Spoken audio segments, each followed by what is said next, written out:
There she goes, because no matter where you go, there you are. Thank you. Thank you for joining me. I'm Karenann MacDonald. I'm the 13th clan mother, and I'm so excited today to get to introduce my audience anyway. I'm sure a lot of them do know who you are, Rick, or formerly Dr. Richard Ann Miller.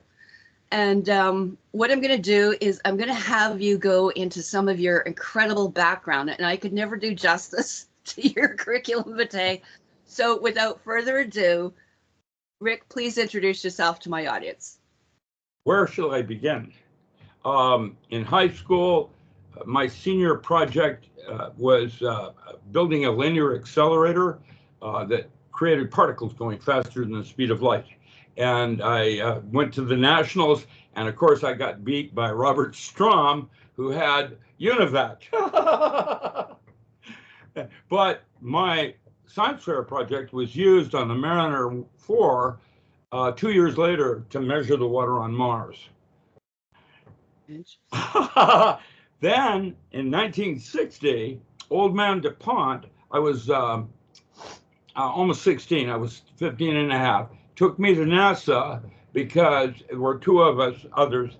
We changed Greek mathematics into English code. I'm a polymath, and I did binary. I didn't create binary, I did nor-NAND logic. What you call object-oriented and/or and not, it's nor-NAND logic is what it's called now, and that's when I did. And I did that when I was 15 and a half. And then, it goes on and on like that. I went to, when I was in high school, I went to state I lettered in 4 sports. Even though I was a nerd, I lettered in 4 sports. I went to state in 2, and in one of them, in low hurdles, I broke a world record and didn't even place. There were 5 people faster than me in my own state. I've been really, really, really good, but I was never the best at anything. You know, I'm a jack of all trades. When I played tennis with Arthur Ashe, Arthur was I played doubles with him, not he played with me. He was a better tennis player.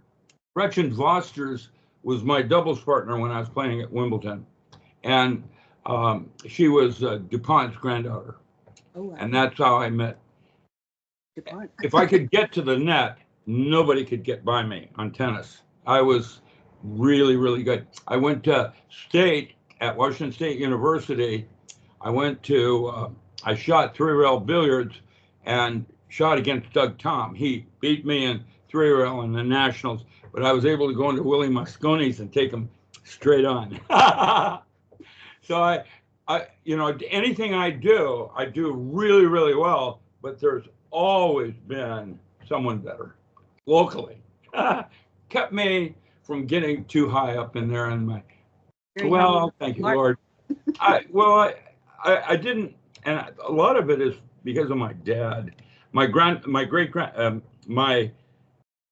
stepfather got me when I was 4, and I remember he was a technician at Boeing in plasma physics, and he wasn't an engineer, he was just a technician, but he taught me how to throw slate and lay brick.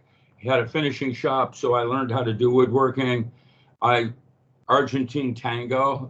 I taught for House of Leon. No, I do. I taught for House of Leon, and Dad had me doing ballet and tap dancing. They called me Twinkle Toes only once on the football field.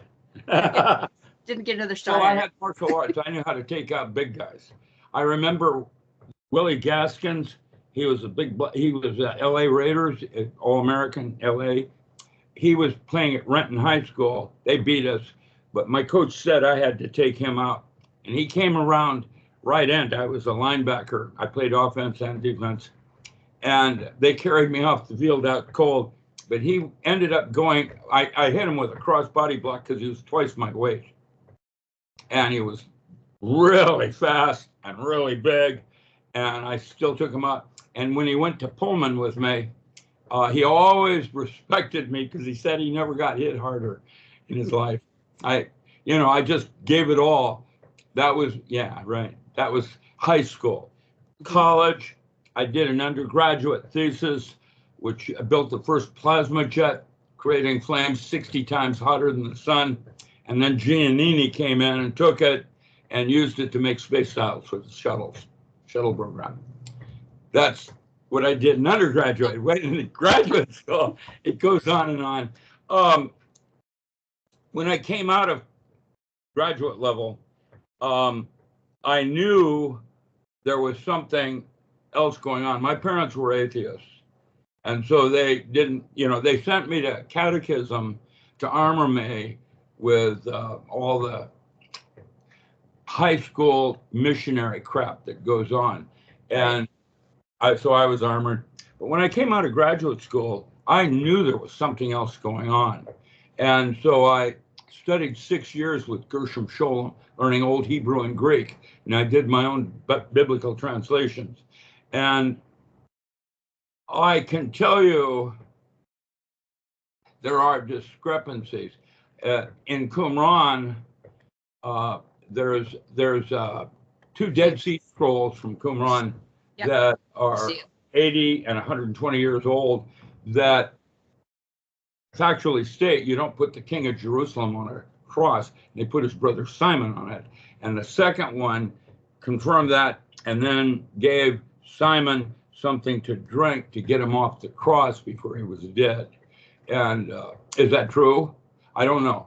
I know that I don't know. But what I do know is that the real teachings of Christ and the Church of Rome went in opposite directions in the year 1000 when Pope Innocent I declared war on the Catholics. Because all our wars, this epoch, have been around religion.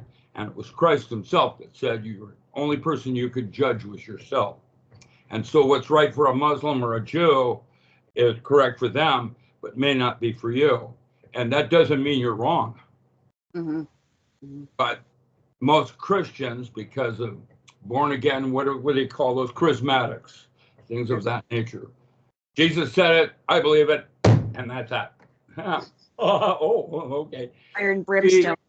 Well, beliefs, your belief systems, they truly are arbitrary.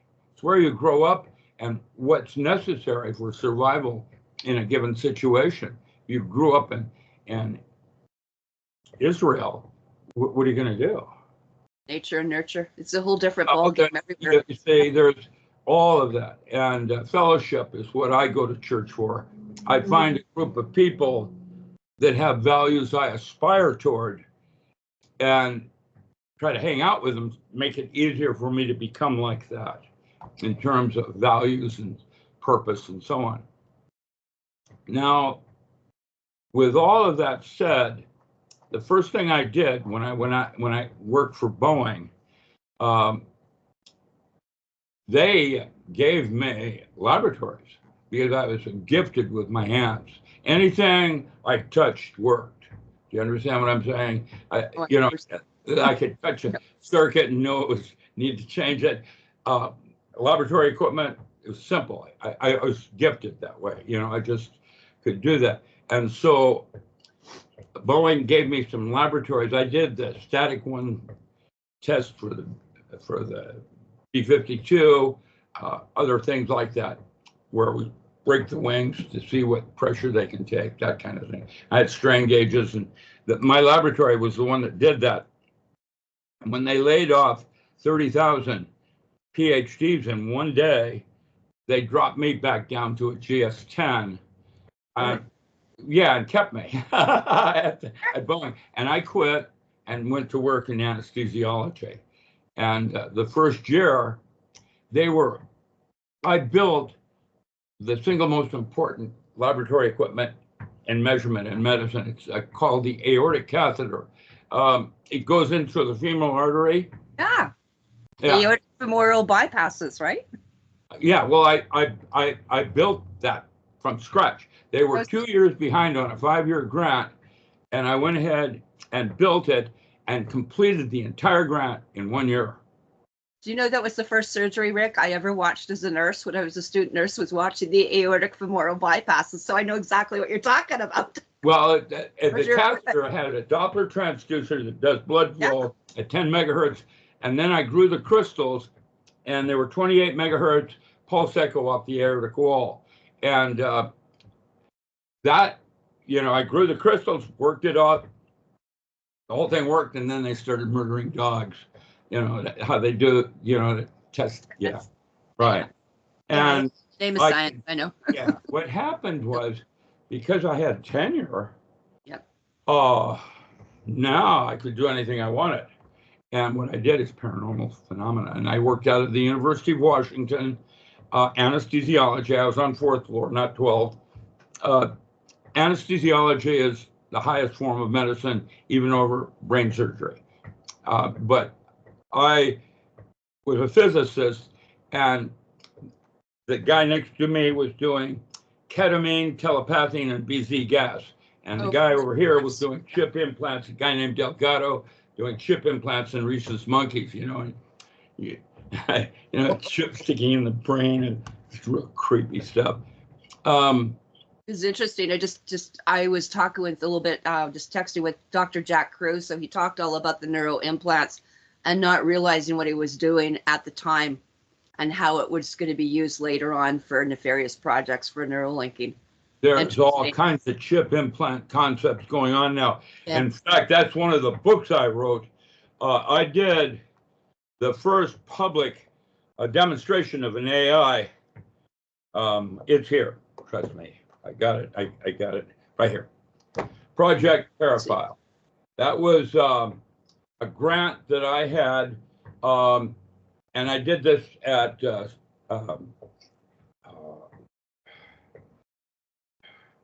now I'm having brain fart, trying to think of what this dedicated to my mentor, Dr. Stanley Krippner. Krippner is the one that introduced me to Ed Mitchell in 1970, so I could be at Mission Control in 1971 to write this book.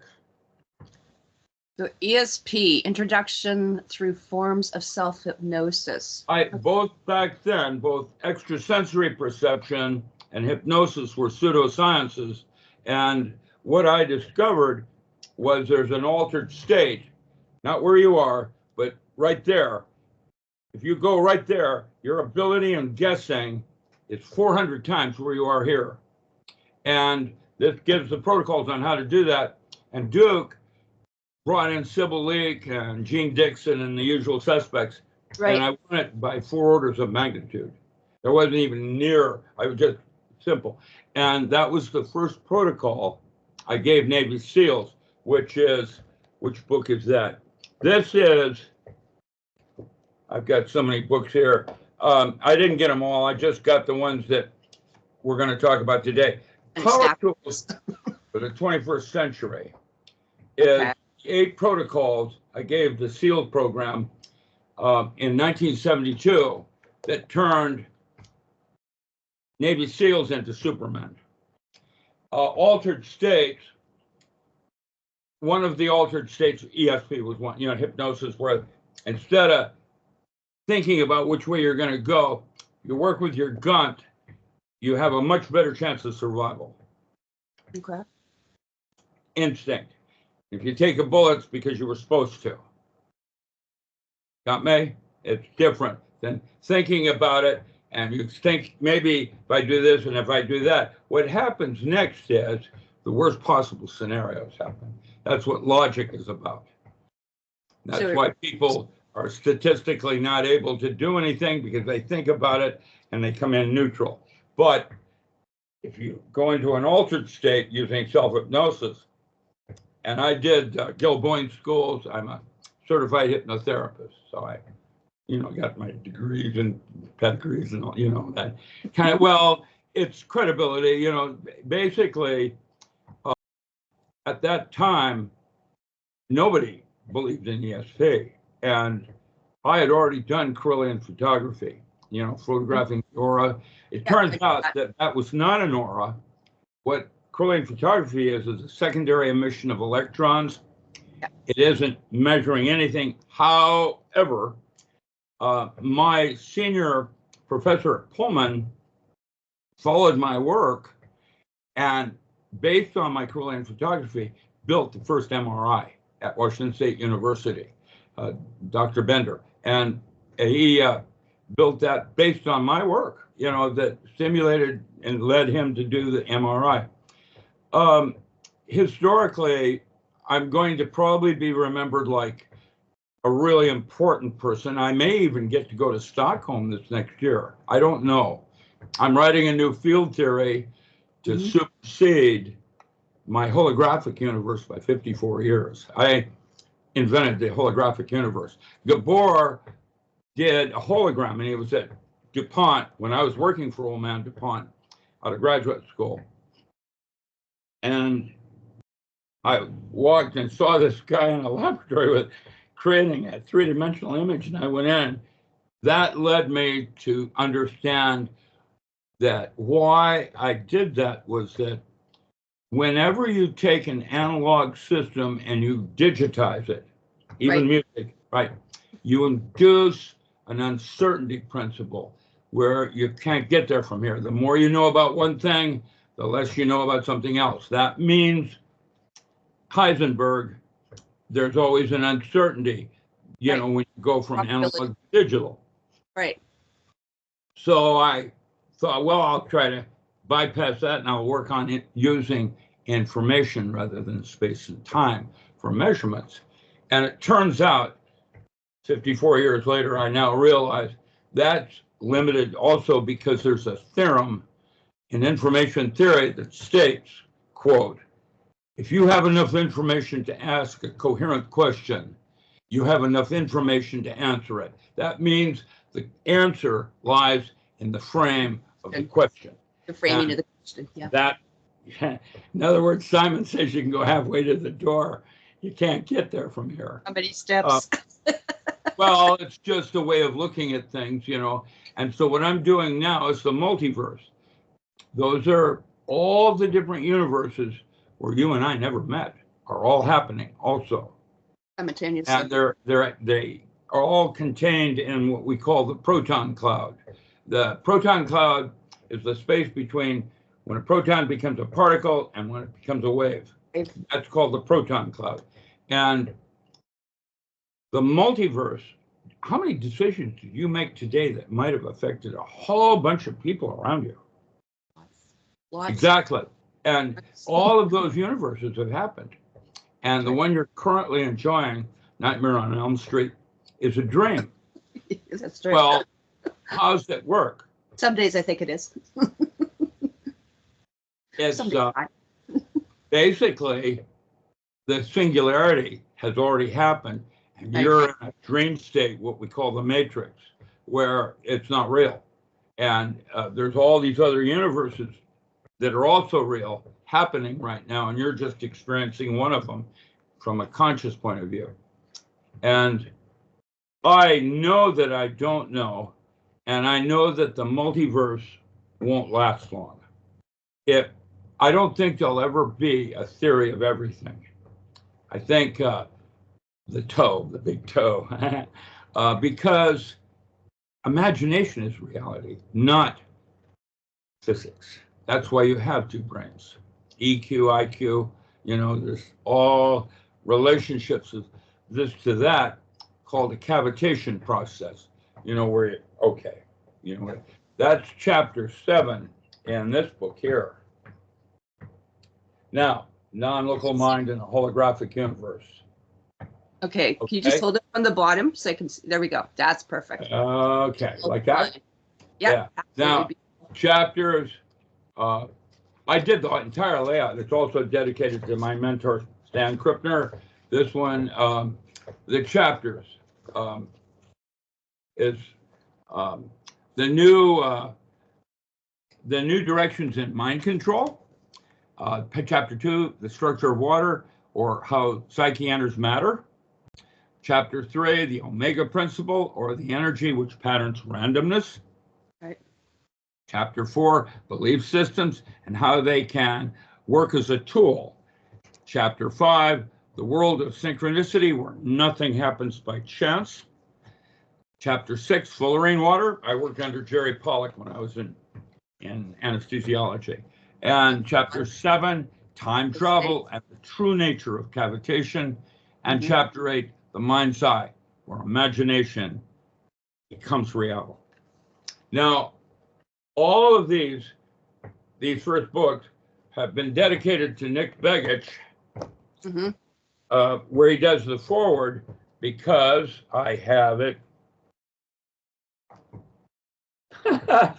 somewhere. Oh man, I must have left it. Let me go get it quick. It's important. I want to show you something really important. I'll be right back.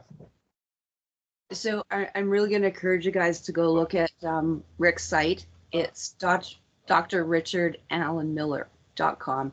And there's a wealth of information in there. And also his books are available not only through there, but also through Amazon.ca and .com, wherever you're available. So do take a look. Don't advertise that at Amazon. They publish a bunch of my stuff without permission, and I don't get anything. Yeah, go to my site. Everything's autographed.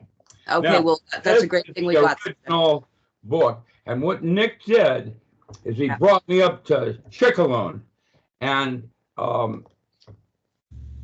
spent 2 weeks with me. We were going to write a book called The Brain Spa. And he turned out he couldn't write that book because it was too technical in terms of functional MRIs and herbal pharmacy and all the different things that the brain spa will have, which is another book I'm writing. And so he published my first book, the ESP book, to get me into writing. And so all these books are his fault. Okay, well, blanket there. This is first and second edition. Okay. I mean, it looked like that, and then it turned into this, because with the ESP book, there's 5 books in that series. There was Power Tools, there was ESP, those were the 2 protocols. One of the altered states I gave SEALs, for example, is how they changed their perception of time with breath control. Okay, can you talk a little bit about that? And that took their martial art to a paranormal level, because you had the precision. Then I did 2 workbooks to go along with that. The first one was workbook to Power Tools, and it has some really important things about Leary and how Timothy Leary, whom I studied with, and I used to teach with Alan Watts up at Cold Mountain Institute. I was a student, and then he decided he wanted to teach Buddhism, and he had me do my Northern Shaolin form along with, he did Noshin Shoshu. The second book is Can You Live Off the Grid for 30 Days? Excellent. And this has the original outline. Oh, yeah, Wired magazine. And and then the chapter, the chapters are titled here, overview. Okay, chapter 1 is water, chapter 2 is food, chapter 3 is medicine, 4 is sanitation, 5 is heat and fuel, 6 is entertainment, and 7 is your go bag. Yeah, I'm the guy that did that. I have them. Well, and then the 5th book in that series is the holographic, where I took all of that concept and packed it in here, bringing you up to date on how to improve your whole being, as it were, with structured water, what structured water does, and so on. There's pictures in here, like I did all these pictures. There's a picture and lots of pictures, diagrams, and things. I did the whole book laid out myself, but I have a picture of a wave showing you where the structured water is, how it's structured in there. All about the water. But the first books I wrote, besides Magical Mushroom Handbook, was Legal Highs, The Magical and Ritual Use of Herbs. Okay. So you're herbologist. Magical and Ritual Use of Aphrodisiacs. I'm How sure to that have orgasms.